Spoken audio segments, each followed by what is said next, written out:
Donc bienvenue à cette session webcast Fulgus mensuelle. On va parler ce soir donc de deux sujets de 30 minutes. Premier sujet, les query memory grant. Et deuxième sujet, on parlera de TempDB à 19h30. Une rapide présentation, donc moi je suis David Bafala, je suis consultant SQL Server chez CapData, qui est la filiale data management du groupe Osmosium depuis 11 ans. Je fais du SQL Server depuis 99. Je suis MVP depuis 2011. Je vous laisse les adresses, le compte Twitter. Si vous avez des questions au-delà de ce webcast, vous avez le blog et mon compte Twitter pour communiquer.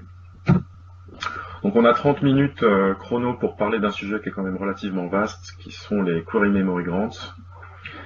Donc ce qu'on va essayer de faire, c'est comprendre rapidement de quoi il s'agit, à quel moment on a besoin de ces query memory grants, et surtout pourquoi ça peut être un problème, pourquoi on peut arriver parfois à manquer de mémoire et pas être capable d'allouer justement cette mémoire.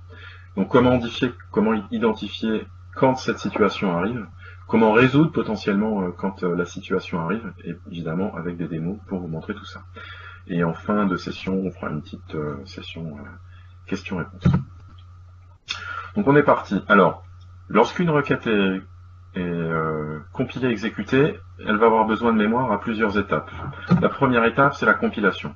J'ai besoin de mémoire pour récupérer des informations sur les objets qui sont accédés par la requête, les statistiques. Je vais avoir aussi besoin de mémoire, parce que vous savez que le Query Optimizer est basé sur les coûts, donc il évalue plusieurs stratégies. Donc pour pouvoir stocker ces différentes stratégies, il a besoin aussi de mémoire. Donc c'est une première étape, la mémoire nécessaire au moment de la compilation. Deuxième étape, le plan qui découle de cette compilation, il faudra le mettre en cache. Donc là aussi j'ai besoin de mémoire pour stocker ce plan d'exécution. D'accord ? Et la troisième étape, et c'est celle qui nous intéresse aujourd'hui, qui elle arrive plus de manière optionnelle, on va dire, qui n'est pas forcément nécessaire, on va le voir, c'est ce fameux query memory grant qui lui intervient au moment de l'exécution. D'accord ? Alors il faut savoir que cette mémoire attribuable au query memory grant, elle est prise déjà dans le buffer pool et elle peut aller jusqu'à 75% du buffer pool. C'est quand même une valeur assez importante. Alors pourquoi je vous dis que ce besoin de query memory grant, il n'arrive pas systématiquement, c'est parce que seul un certain nombre d'opérateurs relationnels sont concernés par ce query memory grant. La première famille, c'est la famille des top. Donc dans la famille des top, j'ai deux opérateurs, j'ai le top classique et le top and sort, qui est en fait une accumulation d'un top order by. Plutôt que de faire un tree puis un top, il y a un opérateur qui concatène un peu les deux opérations, qui est le top and sort. Deuxième famille, le hash match. Donc dans hash match, il y a deux opérateurs. Il y a celui qui fait la jointure, qu'on connaît, et il y a aussi un hash match qui est utilisé pour faire des agrégats. Et troisième famille d'opérateurs, ce sont les opérateurs de parallélisme. Donc gather strings, repartition et distribute. Donc, en gros, sur l'ensemble des opérateurs relationnels qui existent dans SQL Server, il n'y en a que 7 qui ont réellement besoin de ce fameux query memory grant à l'exécution. Alors, au moment de la compilation, deux besoins sont évalués. Le premier besoin, c'est ce qu'on appelle le minimum grant. Ça représente le minimum de mémoire pour pouvoir exécuter la requête. Ça veut dire que sans ce minimum-là, la requête ne peut pas commencer l'exécution. Ce minimum, il a toujours une valeur plancher qui est fixée par un paramètre instance qui est min memory per query, qui est un MEG par défaut. Et le deuxième besoin qui est évalué, c'est ce qu'on appelle l'ideal grant. Et là, l'ideal grant, c'est la mémoire qu'il faudrait pour faire toute la passe, donc soit un tree, soit un hash, soit une autre opération, en mémoire. Alors autant le minimum grant, lui, est obligatoire pour pouvoir démarrer, autant l'ideal grant, lui, n'est pas du tout obligatoire et surtout n'est pas du tout garanti parce que ce sont des besoins qui sont évalués à la compilation et on ne sait pas à l'avance quelle sera la mémoire disponible à l'exécution. Donc c'est très important de bien comprendre que l'ideal grant, c'est ce que souhaiterait le Query Optimizer pour cette requête en particulier, mais il n'a pas du tout la garantie d'obtenir la totalité. Alors parfois, lorsqu'on a plusieurs opérateurs tree, de hash, ou donc le top and sort, le hash et les opérateurs de parallélisme, il est possible que certains opérateurs puissent échanger ou se partager des fractions de query memory grant. D'accord? Donc un opérateur va utiliser une partie de la mémoire, puis la libérer dans une deuxième phase, et un autre opérateur va pouvoir réutiliser cette mémoire libérée. Ce qui permet d'optimiser le besoin réel de mémoire, ce qu'on appelle des fractions. Alors comment tout ça s'est arbitré? Les demandes mémoire qui sont faites au runtime sont contrôlées par ce qu'on appelle des sémaphores. Dans les faits, il y a deux sémaphores. Ces sémaphores, ils sont, on va dire, concentrés par pool ressources gouvernants. Par défaut, il y a un seul pool. Et par pool, donc, il y a deux sémaphores. Il y a ce qu'on appelle un large sémaphore pour les requêtes à faible coût, dont le coût est inférieur à 3, et l'idle grant inférieur à 5 MB. Et un deuxième sémaphore qu'on appelle le large sémaphore pour tout le reste. D'accord? Dans chaque sémaphore, on distingue 3 sets, c'est un petit peu des files d'attente. Et chaque set est défini par un paramètre de ressources governor qu'on appelle l'importance. D'accord? Donc on a un set de faible importance, un set de moyenne importance et un set de haute importance. Si vous regardez les caractéristiques dans Management Studio de ressources governor, pour regarder les caractéristiques du pool par défaut, et vous verrez cette importance moyenne, par exemple, pour le pool par défaut. Après, rien ne vous empêche de créer des pools supplémentaires, comme on va le voir dans la démo, avec des importances différentes. Alors l'idée, c'est que les requêtes à plus faible coût soient prioritaires sur les requêtes à coût plus élevé. Pourquoi? Parce qu'on veut favoriser les requêtes qui, en gros, se termineront assez rapidement, et c'est moins gênant de faire attendre les requêtes qui ont des coûts plus élevés, donc qui potentiellement, de toute manière, dureraient plus longtemps. C'est pour cette raison qu'il y a un arbitrage qui est fait par ces sémaphores. Donc je vais prendre un exemple, je vais faire une requête. Okay.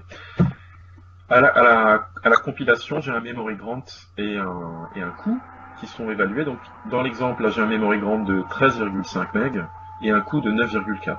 Okay. Je rentre par mon pool ressources governor, qui est là, dans cet exemple-là, le pool par défaut. Hein, je n'ai pas créé de pool particulier. Je vais vérifier dans quelle importance se situe mon pool, et ensuite je vais rentrer dans mes sémaphores. Donc je vous ai dit, j'ai deux sémaphores, un small pour les requêtes à faible coût et un large pour tout le reste. Dans chaque sémaphore, on a donc plusieurs sets, un set de basse importance, moyenne importance, haute importance. Il y a dans le small sémaphore qu'une seule file d'attente par set. Dans le large sémaphore, il y a 5 files d'attente par set. D'accord? Chaque file d'attente possède un numéro et aussi régi par coût. Donc typiquement dans le low set, dans le set donc de faible importance, je vais avoir une QID 0 pour toutes les requêtes qui ont un coût qui est entre 3 et 10, une QID 1 pour toutes les requêtes qui ont un coût entre 10 et 99, etc. Dans le set de moyenne importance, je vais avoir des files qui vont aller de 5 à 9, etc. Okay? Donc ma requête arrive au niveau de mes sémaphores, j'ai un memory grant et un coût, je vais être classifié en quelque sorte, et je vais me retrouver dans le large ressource sémaphore, medium set, et la file d'attente, la première file d'attente, dans les faits c'est pas 0, c'est 5. Alors une fois que je suis dans cette file d'attente, ma requête elle va devoir attendre que 150% de la mémoire disponible, donc de mon idle grant, soit disponible. Pourquoi 150%? Parce qu'en fait on fonctionne toujours avec des marges de manœuvre. On ne va pas attendre que 100% de la mémoire soit demandée, on demande toujours qu'il y ait un peu plus pour avoir une marge de fonctionnement. Et aussi qu'il n'y ait pas d'autres requêtes prioritaires. D'accord? On rappelle que donc les requêtes favorisées sont celles dont le coût est le plus faible. Et alors, lorsque ma requête attend, l'attente est comptabilisée sur un type d'événement particulier qui s'appelle un ressource sémaphore. Donc, dans un exemple, on imagine que j'ai 100 requêtes qui atterrissent dans mon medium set, dans la première file d'attente parce qu'elles ont un coût qui est inférieur à 0, et j'ai une seule requête mais qui a un coût qui est beaucoup plus élevé. Eh bien, il faudra que ma requête qui a un coût plus élevé, qui est à droite ici, attende que les 100 premières soient passées.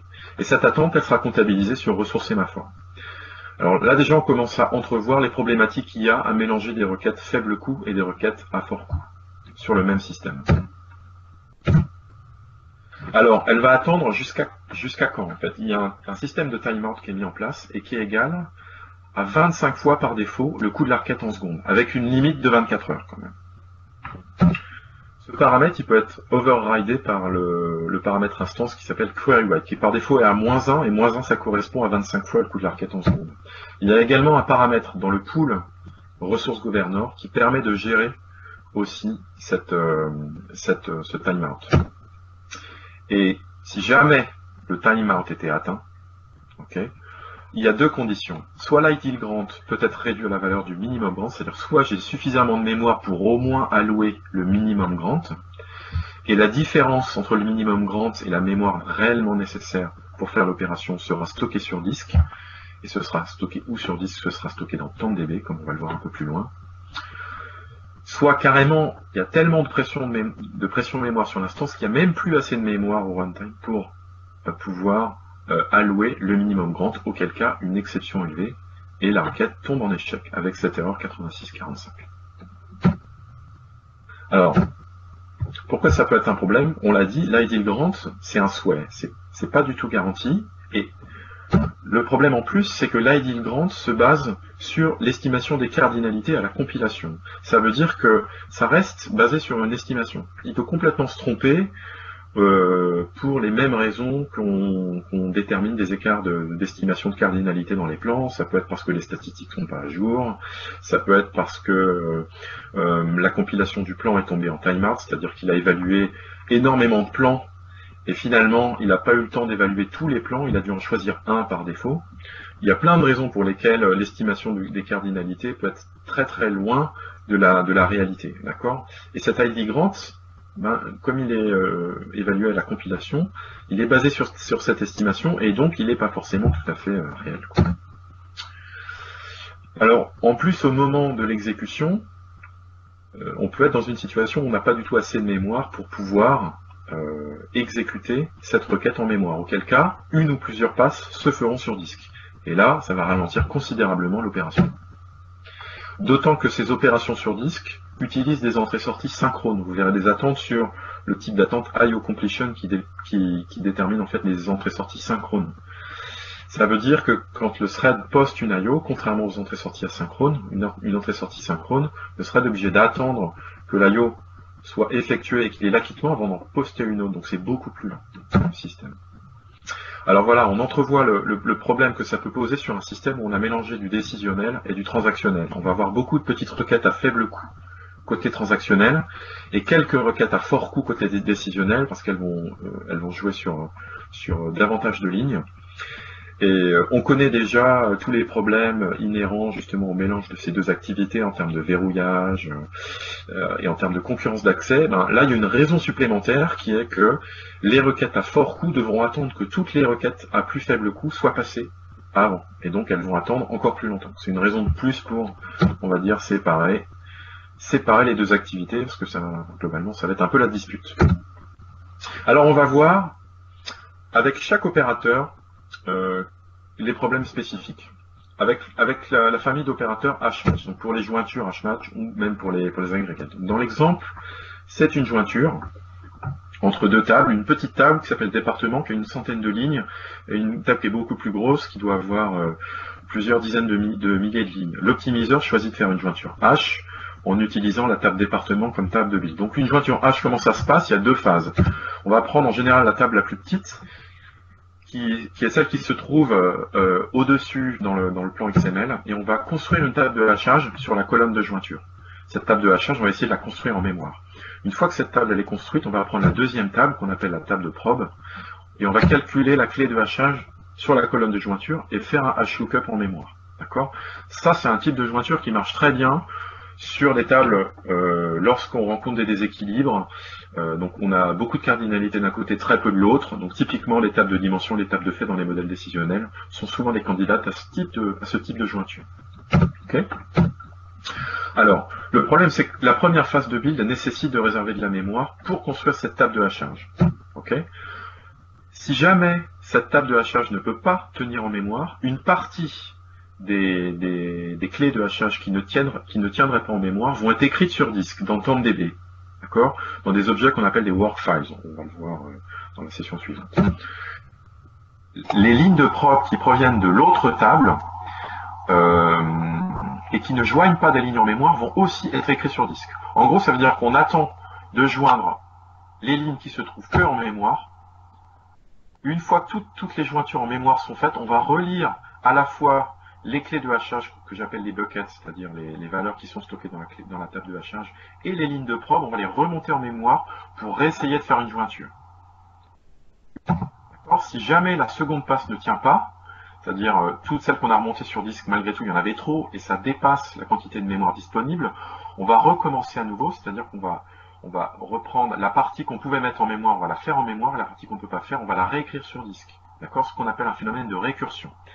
Et lorsqu'on a trop de récursion, on tombe dans un phénomène qu'on appelle le hash bailout, c'est-à-dire il a fait beaucoup trop de récursion, beaucoup trop d'allers-retours entre la mémoire et les disques, et il laisse complètement tomber le principe de jointure de hachage, et il va faire une jointure nested loops non optimisée pour ce type de cardinalité. Alors là, évidemment, ça va être catastrophique au niveau des performances. Comment on détecte ça? On a plusieurs moyens. On a deux événements, un qui se trouve dans SQL Trace, donc Profiler, qui s'appelle hash warning, et un qui se trouve dans le pendant d'SQL Trace, qui sont les événements étendus, qui s'appelle aussi hash warning. Depuis SQL Server 2012, on a aussi également un petit panneau avertisseur dans l'opérateur lorsque on est en présence d'un hash warning. Donc ça nous aide à détecter plus facilement dans le plan lorsqu'un hash warning s'est produit. On a également un compteur perfmod qui est work files created per second, qui permet de détecter le nombre de work files qui ont été créés et donc le nombre de situations de récursion qu'on peut rencontrer. Même avec le tri maintenant. Alors le tri, vous allez voir que c'est beaucoup plus méchant que le hash.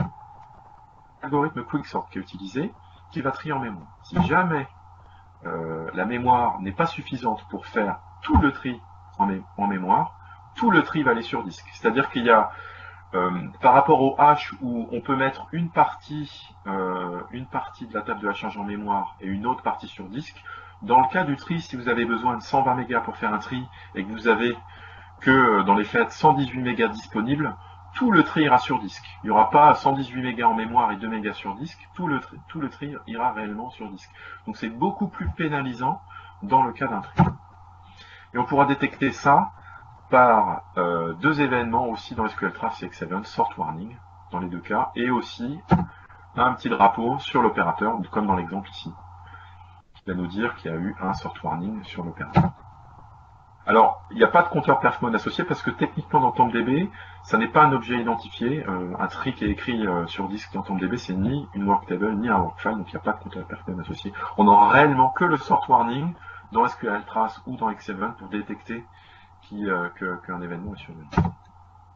Alors le dernier opérateur, c'est exchange, c'est les opérateurs de parallélisme. Alors l'opérateur, il est lié au degré de parallélisme, c'est-à-dire le nombre de threads qui vont être utilisés en parallèle, en fait, d'accord. Et vous savez que chaque opérateur de parallélisme a toujours deux côtés, un côté producteur de ligne et un côté consommateur de ligne. Et dans les faits, le besoin mémoire, il va être égal à 2 fois le degré de parallélisme par flux, c'est-à-dire une fois pour le producteur et une fois pour le consommateur. Donc on a 3 types d'opérateurs exchange. On a un premier distribute, où on a un flux en entrée et un degré de parallélisme, donc un DOP flux en sortie. Repartition qui a DOP flux de chaque côté. Et Gather qui a DOP flux d'un côté et un flux en sortie. Donc comment ça se passe par exemple dans le cas d'un distribute? Dans le cas où mon degré de parallélisme est établi à 8, je vais avoir besoin d'allouer jusqu'à 64 buffers. Après, la taille du buffer, elle est évidemment fonction de la ligne que je veux passer entre le producteur et le consommateur. Alors, ce besoin mémoire, malgré tout, il est quand même très très inférieur en général au besoin en comparaison avec le hash ou le tri. Donc ça arrive plutôt rarement. Ça sera souvent visible sur une opération qu'on appelle le merge exchange. C'est une opération où on va séparer des lignes en plusieurs threads, mais on a besoin de les récupérer dans le même ordre. Donc j'envoie un certain nombre de lignes au niveau de mon opérateur en entrée, puis j'ai un producteur de lignes qui va séparer mes lignes sur 2 threads. J'ai un thread qui va récupérer beaucoup de lignes et un autre qui va en récupérer beaucoup moins. Et au côté consommateur, quand il va récupérer, son prérequis, c'est de les récupérer dans l'ordre. Donc il va lire, et comme c'est un algorithme de merge, il va lire, en fait, c'est comme si vous aviez 2 tas de cartes et vous prenez la carte du premier tas, vous prenez la carte du deuxième tas, vous triez, vous prenez la carte du premier tas, vous triez, etc., etc. Donc c'est à tour de rôle que les lignes vont passer. Donc on va réussir à récupérer la ligne 1 du premier, la ligne 2 du deuxième, la ligne 3 du premier, et on va être obligé d'attendre pour avoir la ligne 4 parce qu'elle n'est pas présente dans le deuxième. Donc ce genre de situation, ça arrive relativement rarement, Mais lorsque l'opérateur merge ne peut plus préserver l'ordre des lignes en sortie, l'ensemble des lignes vont aller sur disque et seront retriées sur disque. Un peu comme ce qui se passe lors d'un tri. C'est un phénomène qu'on appelle l'intra-Cori parallèle deadlock. C'est un truc, c'est vrai, assez catastrophique en termes de performance. Ce sera visible, là aussi, grâce à la fois des événements SQL Trace ou Xevent. Détecter ces problèmes de query memory grant. On a tout d'abord une commande dbcc memory status qui va nous donner les informations. En gros, dbcc memory status pour les query memory grant, ça nous donne les dimensions du terrain sur lequel on joue, c'est-à-dire les fameux 75%. Combien de mémoire au maximum j'ai pour allouer pour un query memory grant. D'accord ? Donc, typiquement, il va y avoir une section Memory Manager qui va nous dire Target Committed, c'est 1 giga, par exemple. Et une section Query Memory Object pour le large sémaphore et Small Query Memory Object pour le small sémaphore. Donc, ils sont exprimés en pages. Donc, en fait, en faisant la somme des deux et en ramenant par rapport au Target Committed, on arrive à 75%.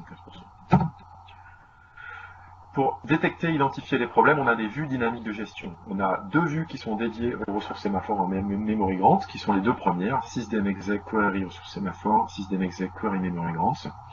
Et on a également une vue qui est utilisée pour plein de choses, pour en général tracer les waits des différentes sessions, qui s'appelle sysdmos waiting task. Et on va rechercher des attentes typiquement sur ressources sémaphores.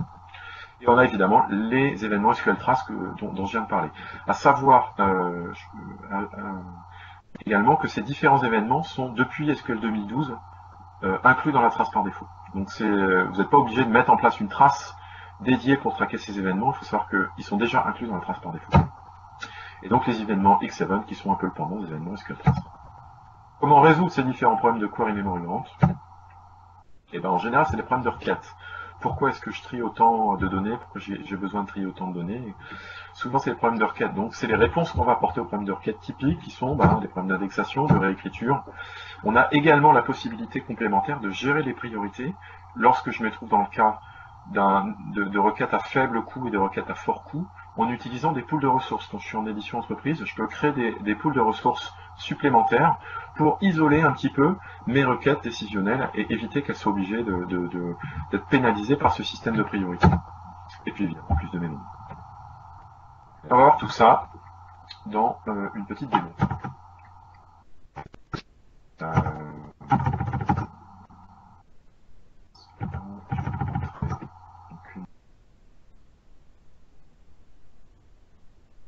Ici.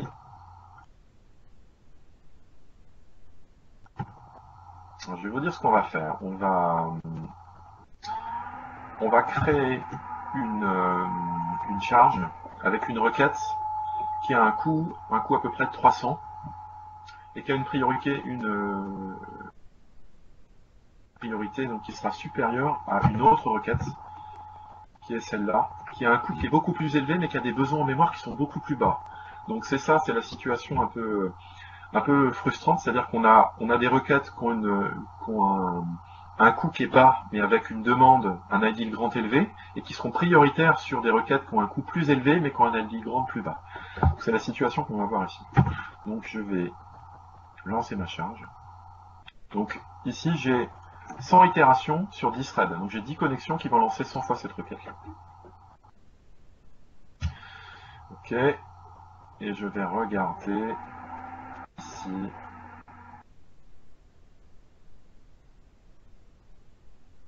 C'est également cette requête-là.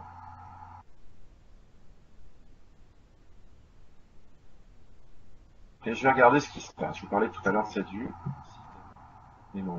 Et ce qu'on voit, ce qu'elle donne, cette vue, ce qu'il faut regarder, c'est la colonne Grand Time. Quand vous voyez une date dans Grand Time, c'est que la mémoire demandée a été octroyée à la session. Okay, et quand vous voyez nul, ça veut dire que, tout simplement, il y a des sessions qui sont en attente, qui justement sont en train d'attendre sur ressources sémaphores. Et ce qu'on voit ici, quand on regarde le coût, donc on retrouve nos 10 requêtes avec le coût de 330, et notre requête avec un coût qui est beaucoup plus élevé, qui est à 11 000. Et vous voyez que le timeout, je vous disais tout à l'heure, c'est 25 fois le coût de la requête plafonné par 24 heures, on y est aux 24 heures. 86 400 secondes, ça fait 24 heures. Ici, on voit la différence entre les prétentions. Donc on a 10 requêtes qui ont besoin chacune de 229 MB pour pouvoir faire leur passe, et notre requête qui a un coût plus élevé qui a besoin seulement d'un mail. Et bien notre requête qui a un coût plus élevé, elle est obligée d'attendre que toutes les autres, finalement, que toutes les autres soient passées. Vous voyez, elle est dans une QID qui a un numéro qui est supérieur aux autres, donc elle est obligée d'attendre. Si je regarde là vite fait, système exec, ici, je dois faire sémaphore. De session en attente, vous voyez, de l'IO completion, ça veut dire qu'il y a du speed dans ton DB. Alors, ce qui va se passer, ce que je vais faire, c'est que je vais couper ici.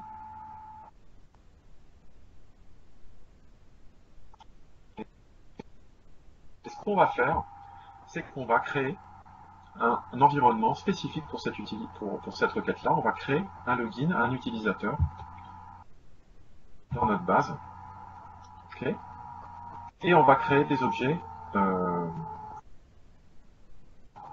je vais créer un pool, un workload group. Je vais créer une fonction pour identifier et mapper mon utilisateur. Alors, j'active la fonction et j'active les ressources gouvernementales. Okay. Et cette fois, au lieu de lancer cette requête en utilisant ma connexion habituelle, je vais utiliser notification. Donc je vais relancer ma charge ici, là, tac, première partie. Je vais relancer ma requête.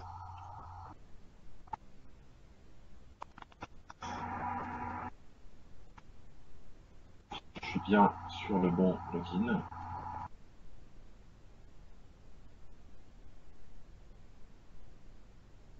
Et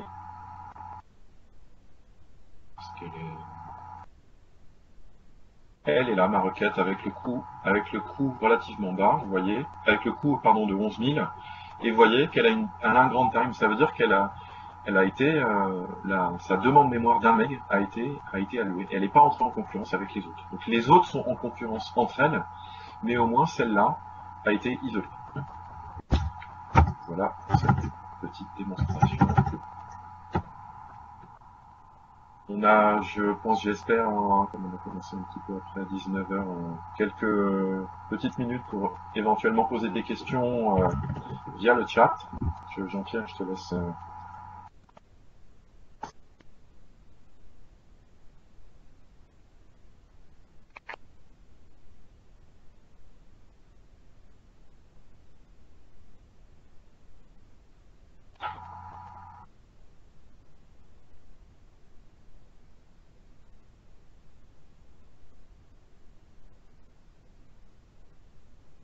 Ah! Alors, question de David, donc Barbarin. Est-ce que tu as une requête pour simuler un intra-parallèle deadlock? Il faut arriver à reproduire un merge exchange. Et donc, ce que je disais, c'est qu'un merge exchange, c'est une requête